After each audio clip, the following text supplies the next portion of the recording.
नमस्कार साथियों, आप सभी का दिव्य विद्या मंदिर चैनल पर हार्दिक स्वागत है। आज हम आपके बीच में लेके आए हैं शब्द और पद। कुछ जिज्ञासुओं का ये जो है भ्रम है कि शब्द और पद में क्या अंतर है, तो आज हम उसी को बताएंगे। शब्द किसे कहते हैं, पद में क्या अंतर है। तो देखिए, वर्णों के सार्थक योग, जो वर्ण हैं, इन्हीं वर्णों के सार्थक योग को शब्द कहते हैं। शब्द कहते हैं। पहले ये जान लीजिए, वर्णों के सार्थक योग को क्या कहते हैं, शब्द। जैसे एक शब्द है पानी। अब देखिए, इसको अगर हम तोड़ेंगे तो ये इसमें प है, फिर आ की मात्रा है, फिर न है आधा न, फिर ई की मात्रा है बड़ी ई की। अब ये देखिए, इसमें कितने वर्ण हैं, इसमें 4 वर्ण हैं। तो अर्थात वर्णों के सार्थक योग, निरर्थक नहीं होना चाहिए, सार्थक योग को ही क्या कहा जाता है, शब्द कहता है, शब्द कहते हैं। या फिर एक अक्षर या एक से अधिक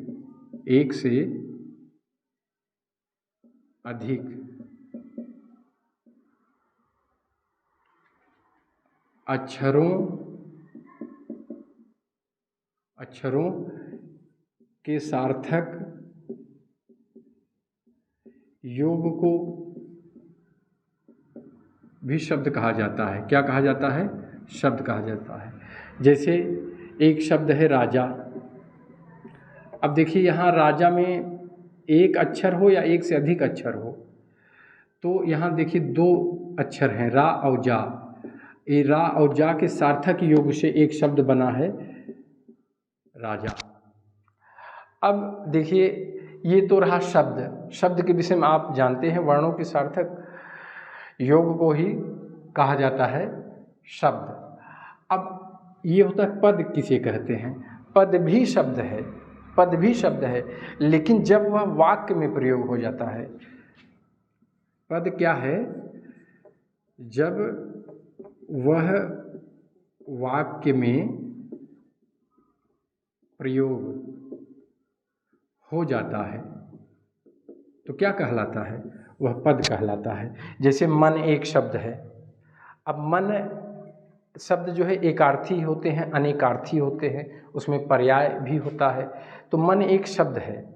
जैसे मेरा मन अशांत है, तो यहाँ देखिए, ये मन शब्द अब वाक्य में आ गया है, तो ये मन शब्द यहाँ जो है क्या हो जाएगा, पद हो जाएगा। अब यहाँ मन का मतलब चित्त से है, मेरा चित्त जो है अशांत है। जैसे सरकारी खजाने से एक मन गेहूँ मिला। अब यहाँ देखिए, मन जो है यहाँ 20 किलो से अर्थ है, एक मन बराबर 20 किलो।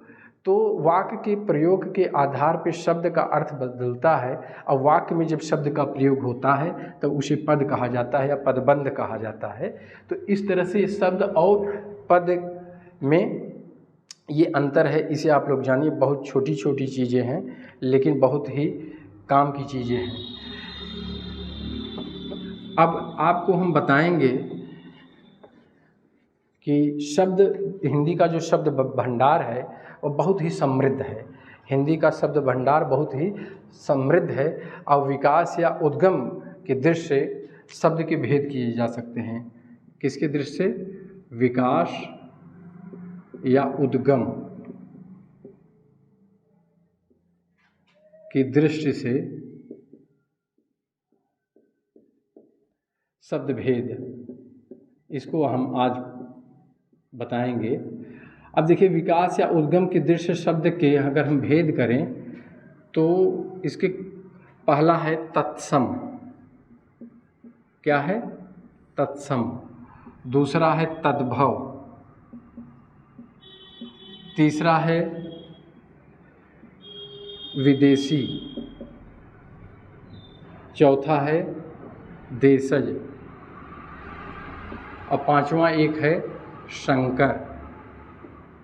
देखिए, पहले मैं इसके विषय में बता दूं कि एक दो बार प्रश्न बना था, आयोग कभी इसका 4 भेद माना है, लेकिन अब देख रहे हैं आज लगभग 10-20 साल से अब इसके 5 भेद, ये शंकर भेद को भी स्वीकार कर लिया गया है। अगर विकास या उद्गम के दृश्य शब्द के कितने भेद हैं तो आपको बताना है 1, 2, 3, 4 और 5, ये 5 भेद हैं। अब देखिए तत्सम के विषय में आप जानते हैं, तत् माने उसके, सम माने समान, किसके समान, संस्कृत के समान, अर्थात संस्कृत की ध्वनियों के समान जो शब्द हिंदी में आ गए उसी को हम तत्सम कहते हैं। तो संस्कृत जैसा, ये क्या है, संस्कृत जैसा जो शब्द है वह तत्सम है। तद्भव क्या है, संस्कृत से जो उत्पन्न है उसको क्या कहते हैं, उसको कहते हैं, माने जो संस्कृत से व्युत्पत्ति के आधार पे आया है हिंदी में, उसे हम कहते हैं तद्भव शब्द। भाव माने होता है उत्पन्न, तत् माने उससे उत्पन्न, किससे उत्पन्न, संस्कृत से उत्पन्न, और ये तत्सम है उसके सम माने समान, माने किसके समान, संस्कृत जैसा।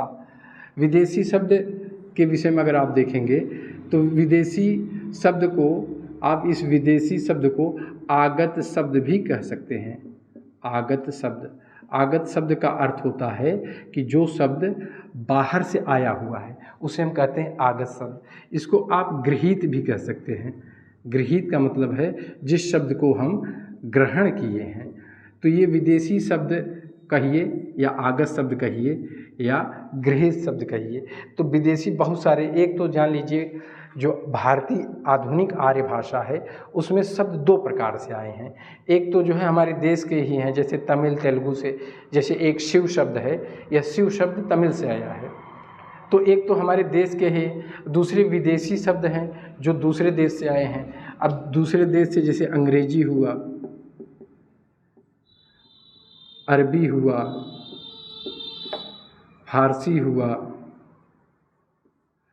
तुर्की हुआ, ये सब विदेशी शब्द हैं। पुर्तगाली हुआ, चीनी हुआ, माने जहाँ से हम विदेशों से जो शब्द हमारे हिंदी शब्दकोश में आए हैं, हिंदी शब्द भंडार में आए हैं, उसको आप विदेशी शब्द कहेंगे।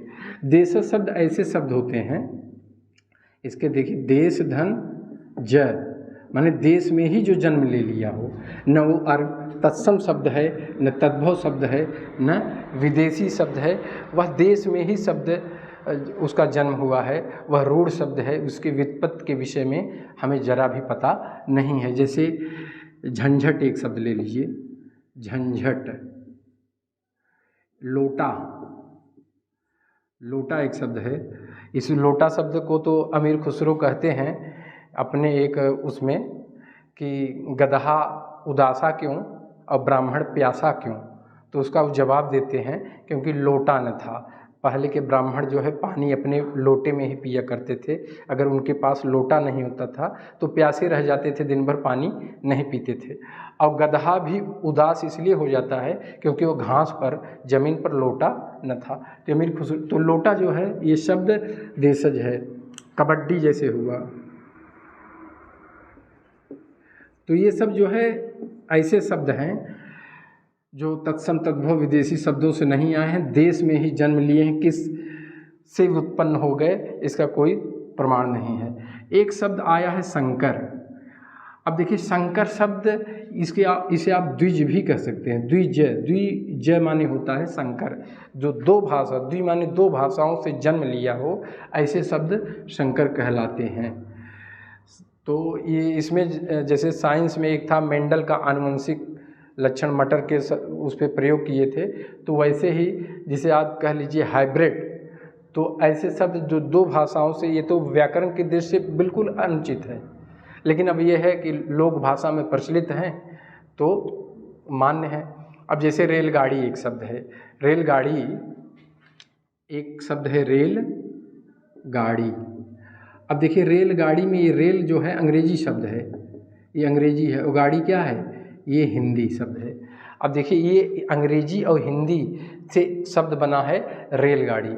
माने एक अंग्रेजी का शब्द, एक हिंदी का शब्द, इसको मिलाकर बन गया है रेलगाड़ी। जैसे इसी की तरह एक मालगाड़ी है। अब देखिए ये मालगाड़ी, इसमें जो माल शब्द है यह अरबी का है, ये तो अंग्रेजी का है, ये अरबी का है, और गाड़ी हिंदी का है। तो देख रहे हैं जैसे पाव रोटी, एक शब्द है पाव रोटी। अब ये सब देखिए, पाव जो है पुर्तगाली है, पाव क्या है? पुर्तगाली है, और रोटी क्या है? ये हिंदी है। रोटी क्या है? ये हिंदी है। तो यहाँ आपको दिखाई दे रहा होगा ये पुर्तगाली पाव रोटी है, और इसमें जो है ये एक पुर्तगाली का शब्द है, एक हिंदी का शब्द है। जैसे फूलदान, अब फूलदान एक शब्द है, मान लीजिए फूलदान है, फूलदान। अब इसमें फूल शब्द जो है, ये फूल शब्द ये हिंदी का है, और दान शब्द ये फारसी का है। किसका है? फारसी का। तो इस तरह से माने दो भाषाओं का योग हो रहा है। जैसे एक है राजमहल, अब इसमें राज जो है हिंदी का शब्द है, राजमहल में जैसे राजमहल है, राजमहल, इसमें राज हिंदी का शब्द है, और महल ये अरबी का शब्द है। किसका शब्द है? अरबी का। तो राजमहल, इस तरह से बहुत सारे उदाहरण, ऐसे शब्दों को आप संकर शब्द कहते हैं। अब देखिए इसमें तत्सम और तद्भव के विषय में विस्तार से ऐसे ट्रिक बताऊंगा आपको कि आप देखते, चूँकि सबसे अधिक प्रश्न यही तत्सम और तद्भव से आयोग में बनता है, और इसको मैं बड़े विस्तार से बड़े अच्छे ट्रिक से बताऊंगा। एक बार बताऊंगा, आप पूरी तरह से उसका संसार तत्सम और तद्भव का आपके मस्तिष्क में फिट हो जाएगा। एक और है, जैसे तत्सम से ही एक शब्द बना है अर्ध तत्सम, अर्ध तत्सम। अब देखिए इसके विषय में हम बता दें, हालांकि ये आधा तिहाई चौथाई को मान्यता शब्द में नहीं देना चाहिए, लेकिन विद्वान है, विमर्श हुआ, मान लिए। तो देखिए तत्सम और तद्भव की जो यात्रा है, जैसे अग्नि एक शब्द है, अग्नि, अग्नि। अब इससे तद्भव बना आग, इससे बना अग्नि, से क्या बना? आग। लेकिन ये संस्कृत का शब्द है, ये हिंदी का शब्द है, माने तद्भव है। अब देखिए इसके बीच में कई पड़ाव थे, जैसे पाली भी था, प्राकृत भी था, अपभ्रंश भी था। अब उसके बाद ये हिंदी में बना आग। अब जैसे पाली में हो सकता है अग्ग रहा हो, प्राकृत में अग्नि हो गया हो, अपभ्रंश में अग्नि हो गया हो, और इसमें हिंदी में आके आग। माने ये धीरे धीरे परिवर्तन हुआ।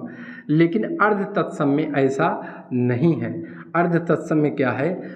हिंदी युग में, हिंदी युग माने तद्भव से ये सीधे तत्सम, बीच में ये न पाली है, न प्राकृत है, न अपभ्रंश है, ये शब्द नहीं थे। और ये सीधा जो है हिंदी माने तद्भव से, अंग्रेजी से जो शब्द निर्मित हुए उसको हम कहते हैं अर्ध तत्सम। जैसे हम उदाहरण से समझते हैं, एक शब्द है चंद्र,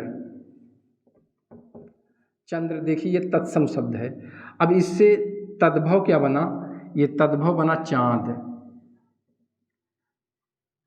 चंद्र है, और चंद्र से तद्भव बना, इसको हम थोड़ा मिटा दे रहे हैं ताकि बढ़िया से आपको समझा सकें।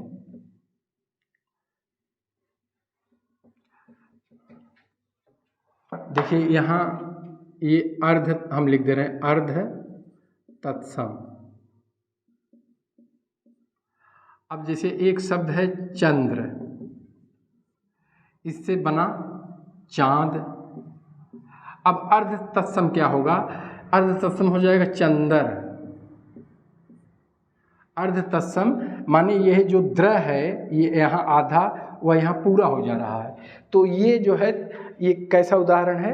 अर्ध तत्सम का उदाहरण है। जैसे एक शब्द है कर्म। अब कर्म, ये कर्म जो है तत्सम शब्द है, संस्कृत का शब्द है। इससे हिंदी में बना काम, हिंदी में क्या बना? काम। और इससे जो अर्ध तत्सम बनेगा वो होगा कर्म। क्या ये जो आधा र है ये पूरा र हो गया, माने ये अर्ध तत्सम में आएगा। इसी तरह से एक उदाहरण जैसे हम लेते हैं कृष्ण। कृष्ण ये देखिए तत्सम शब्द है। अब इसको हिंदी में कहा गया कान है, और इसे अर्ध तत्सम में कहेंगे किशुन या किशन या किशन।